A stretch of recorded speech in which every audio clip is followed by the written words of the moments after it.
আজকে আমার ডিনারে ছিল চিকেন স্টিউ।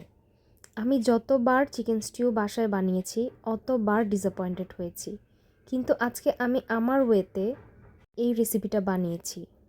আশা করেছিলাম ভালো হবে না, কিন্তু নিরাশ হইনি। কেননা আমি এই রেসিপিটাতে এমন কিছু কিছু সস ইউজ করেছি যেটা কিনা একটা গেম চেঞ্জার। তো কথা না বাড়িয়ে শুরু করছি আজকের আমার এই রেসিপিটা।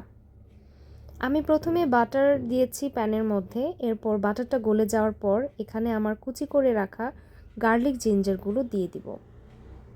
এটা হালকা ব্রাউন হয়ে আসার পর এখানে আমি সেই ম্যারিনেট করা চিকেনটা দিয়ে দিব। এখানে অনেকেই বলতে পারেন যে আমি এখানে ব্রেস্টের পিস কেন ইউজ করেছি। অ্যাকচুয়ালি আমি শুধু আমার জন্যই করেছি, তাই আমি বাড়তি করে পিসেস ইউজ করিনি। তাই সুবিধার জন্য আমি এখানে জাস্ট কিউব করে কেটে দিয়েছি।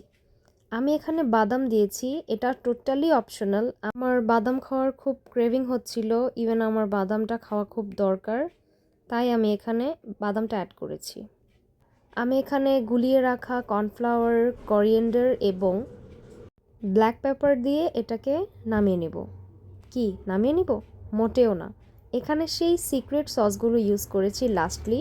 এই সসগুলো ছাড়া এটা একেবারেই স্বাদহীন। আমি নিজের এক্সপিরিয়েন্স থেকে বলছি, তোমরা যারা বাসায় ট্রাই করবে তারা অবশ্যই সসগুলো দিয়ে তারপর ট্রাই করবে। আর কি কি সস ইউজ করেছি আমি অবশ্যই কমেন্টে পিন করে দেব।